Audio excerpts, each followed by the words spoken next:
This week we're bringing you Bike World from the world famous Rikers Cafe in the shadow of Box Hill. And just look at all the two-wheel goodness we've got lined up for you.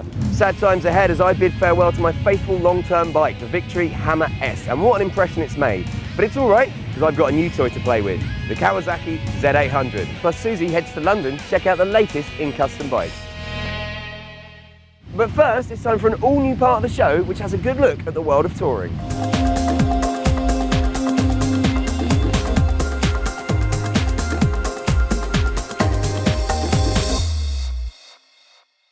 Welcome to a brand new section of the show we're tentatively calling Adventurous Touring, and the reason for that is, well, we want to take a look at everything to do with adventure bike riding and touring as a whole, from the most glamorous routes and destinations you can take, right down to the nitty-gritty, as in what type of saucepans you need to buy. But first, well, we need a bike, and luckily for us, Triumph have donated one of these, a brand new Triumph Explorer, to us for a whole year, and you might remember when we tested it out in Spain at the launch, we kind of liked it.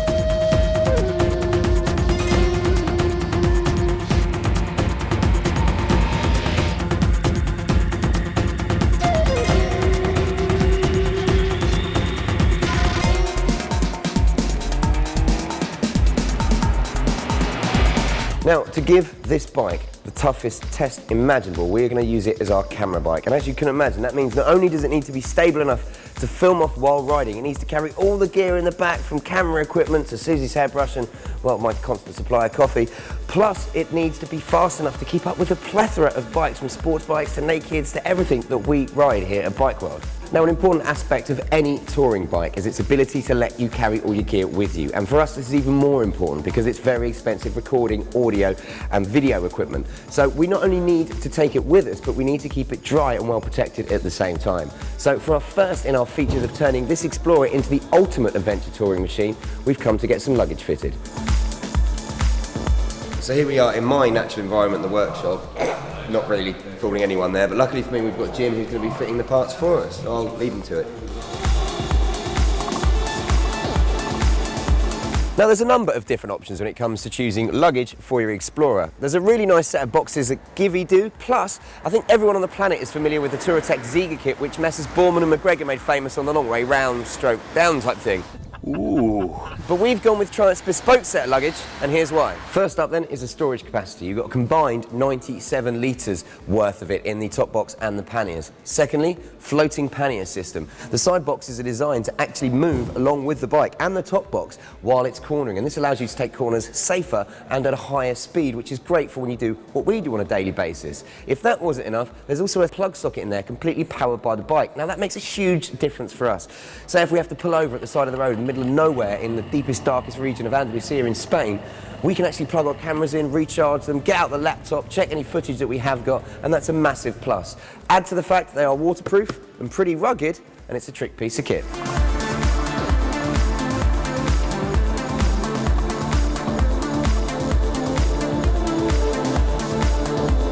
So there we have it, all our luggage properly fitted and ready to rock. Big thanks to Jim and the guys at Jack Lilly Ashford for getting this sorted for us. If you want a similar kit, parts and fitting, we'll set you back about £1,000, which I know seems a lot of money, but trust me, when you see what we've got planned for this little baby over the next few months, I think you'll agree it's worthwhile.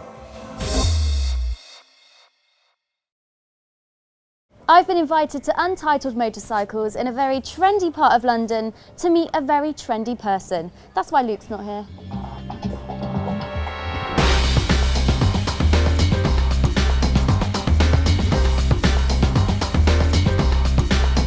Dutch, you're heavily involved in this brat style, cafe racer, custom scene.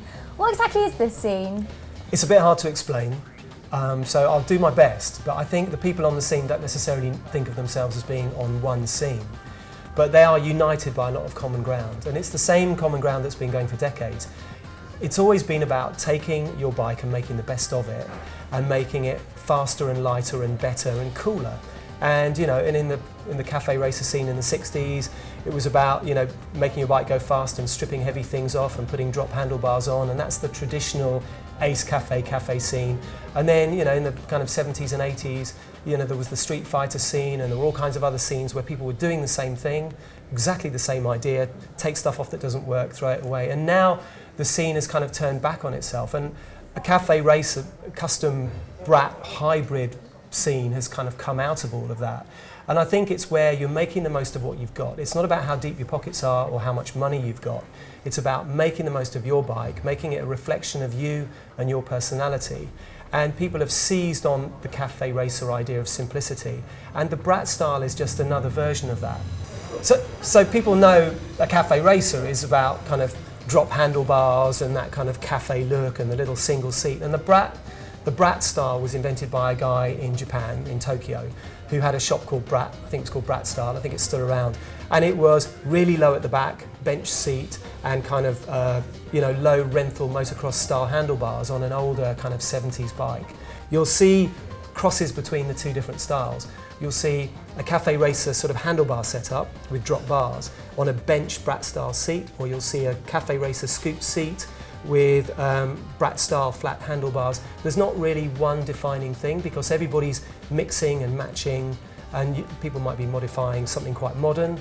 They might be modifying a Ducati Monster that's kind of 4 years old, or they might be working on a 1973 CB500. But they all fit into that same sort of bracket of simplicity, taking stuff off, throwing it away, back to basics, just pure biking. And it's a lot driven by aesthetics as well. It has to look nice and look cool because it's an expression of you. So who are the major sort of influences? I'm guessing someone like Roland Sands? Well, Roland Sands is a bit different because Roland Sands is about bling. His stuff's extremely expensive, and when he does a cafe racer, he'll have those kind of machined wheels and it's all very posh and, hundreds of thousands of dollars. And so to some degree he's there, but I think he came a bit late to the scene. He was doing much more traditional customs from the beginning. I think it's much more about the likes of Deus Ex Machina, the Wrench Monkeys, and kind of new builders now like Cafe Racer Dreams. It's really sort of, there's a new breed of people that are doing it on kind of much more modest budgets. So you're obviously very trendy guy. Ish. And would you say that the scene is all about the way you dress and the way that you look as well? I think the scene is about people who care about how they come across. It's not just how you look. I don't think it's a pure fashion thing, but it's definitely about style. It's certainly, there's a look and feel.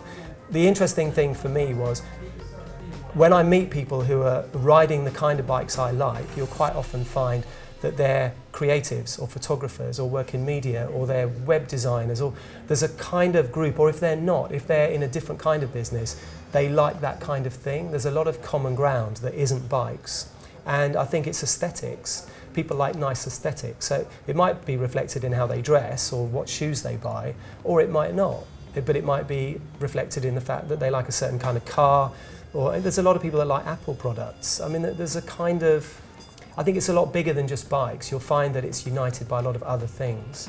So what kind of make and model are we talking? What kind of bike do you need? Would you fit in with a Harley? You could.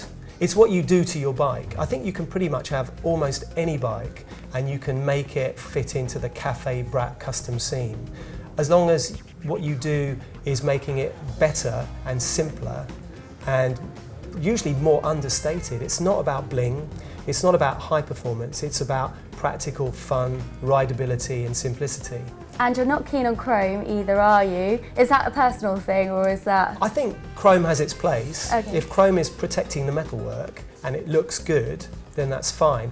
I think if you start chroming things that weren't meant to be chromed, it can look a bit over the top. It's like too much sort of flames or sort of too much glitter and sparkle, because that really isn't what the aesthetics are about.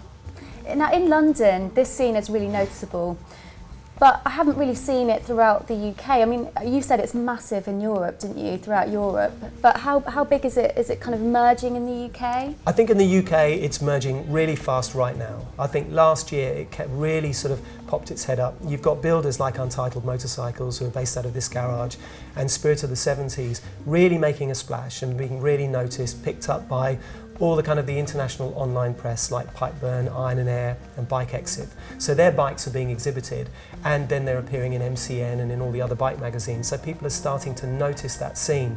It's been around in Europe for a really long time. If you spend one day in Paris, you'll see 30 Brat style or Cafe Racer bikes. They'll mostly be BMW R100s and Triumphs, Bonnevilles, but they're everywhere. And if you go to Spain, it's just, you can't move for those sorts of bike.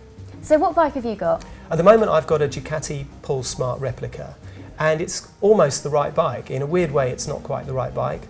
I had a Z800 which was a brat style, and I had a BMW R100, a bit like the one behind us, which was a cafe racer style, and I crashed that. I sold the Z1.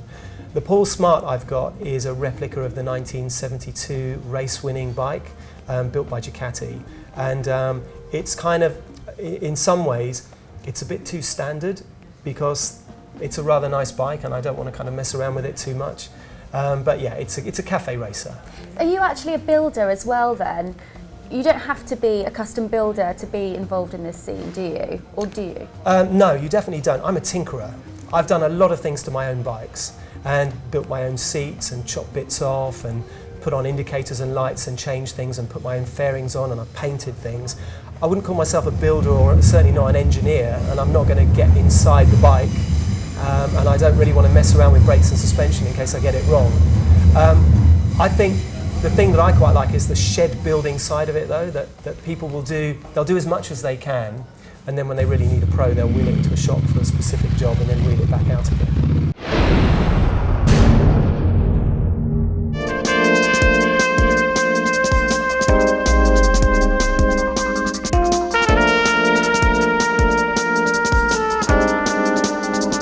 Now, I did say that you're heavily involved in this scene, and you are the founder of the Bike Shed Motorcycle Club. Just explain to us about what this club is all about. Well, the Bike Shed is a collective. I mean, and it really is a motorcycle club in the fact that it's a whole bunch of people that ride bikes. Some of us actually build bikes, so Untitled Motorcycles and Spirit of the 70s are co-founders of the Bike Shed. A couple of the guys are kind of photographers and journalists within the automotive and motorcycle industry, so they're kind of part of that kind of scene. And some of us are just kind of riders. And it's a kind of a growing group of people, and we all help each other out and support each other, whether it's with events or with writing or just kind of making the Bike Shed bigger and meeting up and doing stuff. You've just done a show, haven't you, recently? Yeah, we did the Bike Shed event. I think we wanted to bring it to life because the Bike Shed, although it's virtual, it's real people. Yes. I mean, it's all very well going online and looking at pretty pictures, but bikes are about riding and they're about people and they're about the human story. And it's a bit cold online. There's no kind of narrative. You know, you want to see what's the adventure, what's the story, where have you been, what have you done, what did you see? We called it an exhibition. We put bikes on pedestals and they were beautiful to look at in their own right as a piece, maybe not quite a piece of art, maybe that's elevating it too far, but it was aesthetically interesting, and because of that we also had photography around bikes and bike culture, but also good food, really good food. I mean, the best burger place we could find, gourmet burgers, so you don't have to eat rubbish, with really good coffee, very important. We got proper, so you can get a proper cappuccino and a proper flat white, not because we're snobby people, but because it tastes nicer. And it was comfortable, and there were really nice toilets, and it was warm. We wanted the kind of place, I mean, if you go to bike meets with your wife or your girlfriend, after a while they're like, well, the toilet's really horrible and disgusting and the food's nasty, so let's go somewhere else to eat. There's nothing to look at interesting. Everybody's talking about carburettors. It's not really interesting for them. So we created a show that would be nice for the kind of people that we wanted to come to it. So it was just a formula. What do you need? Comfort, good food, nice toilet, things to look at. So if anybody's interested in finding out more about this scene, then I guess the best place to go is Bike Shed.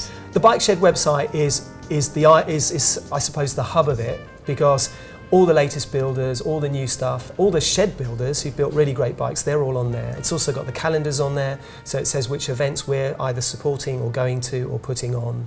And it's kind of the place where we share information, and the Facebook pages as well. I mean, that's just the way things are done these days, isn't it?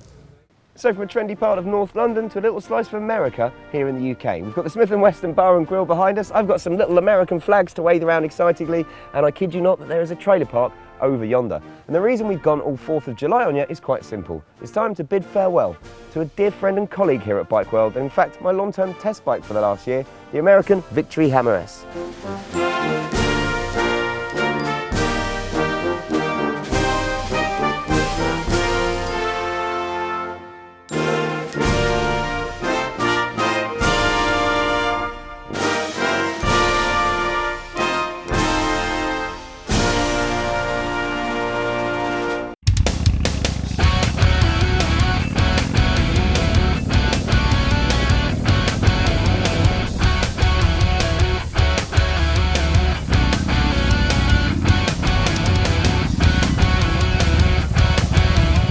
when I found out I was actually getting an American Cruiser as my long-term test bike, I wasn't exactly overjoyed, mostly because I love my sports bikes. I like going fast, and I know I probably did think, well, at least it would be nice to have a bit of an armchair to ride around in after a long, hard day on track or something.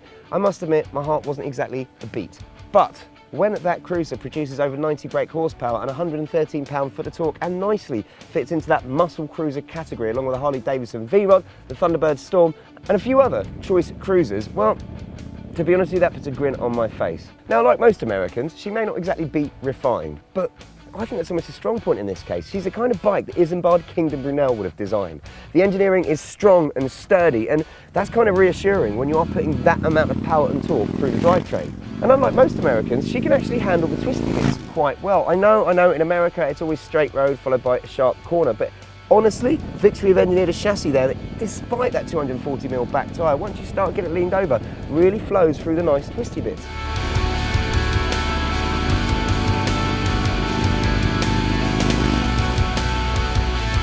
Plus, it's got great brakes, sounds unbelievable, and will genuinely leave most sports bikes trailing at the lights. Admittedly, I've had a few bells and whistles fitted to it. A Cobra 2-in-1 performance exhaust, I had the ECU remapped and some Nest trick parts. But the fact you can pick one of these up brand new for £13,500 makes it a right bargain compared to some of its more illustrious American counterparts.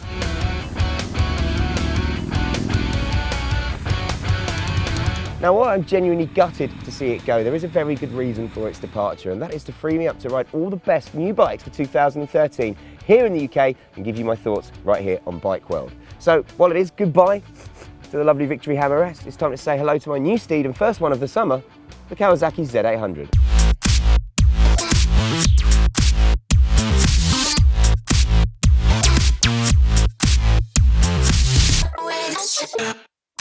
In 2004, Kawasaki brought out the Z750, and do you know what, back then it almost seemed too good to be true. Here was a proper budget, naked sports bike you could ride around like a hooligan on, and also it gave you that extra bragging rights over your mates on their standard 600cc bikes. Thing is, over the next 11 years, Kawasaki didn't exactly take the bike on that much, and I think the death knell kind of sounded for it back in 2011 when they brought out the tricked out R version. I spent quite a lot of time on that bike, and while it was very, very capable, it just left me feeling a bit meh. It was kind of boring and didn't have really any soul or passion to it, especially compared to the class-leading awesomeness of the Triumph Street Triple R. What was I going to say? What it's going to be? So, Kawasaki needed to do something drastic, and my goodness they have. And they've brought in the brand new Z800.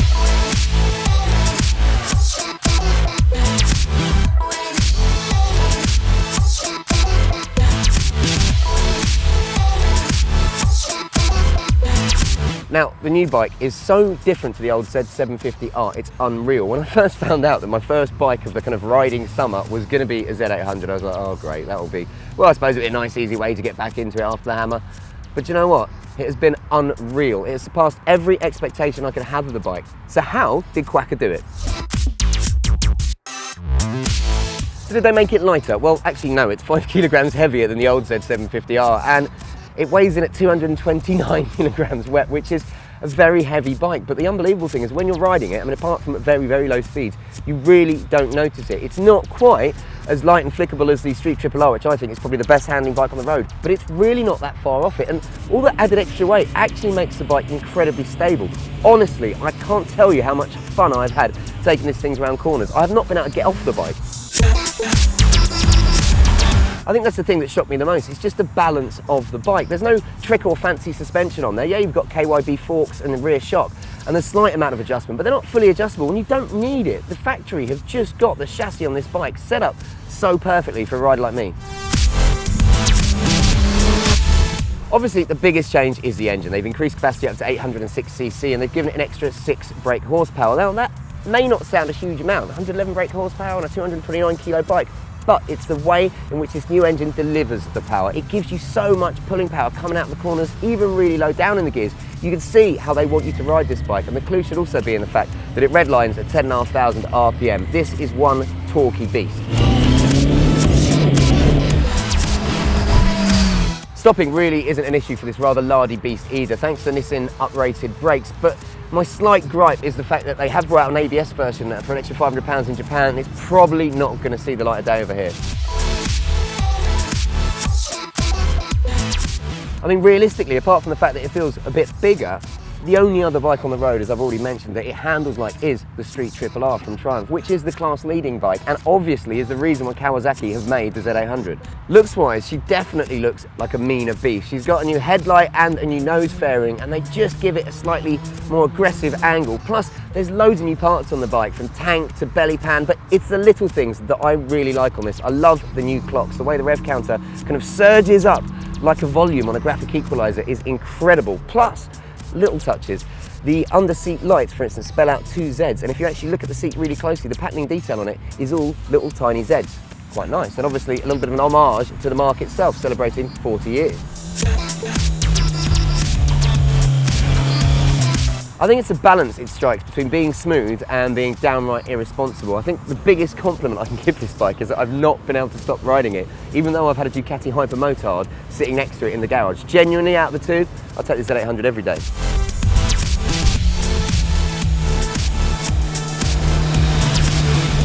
Now another thing is I'm 6'3" and quite a big guy, and normally get cramped on naked super sport or 600 middleweight machines, and you know what? Hasn't happened once on this, and I've been out on it for hours and hours at an end. And the great thing about its riding position, the handlebars, the ergonomic design of the bike, is it literally means that you don't have to get off it and spend more time having fun.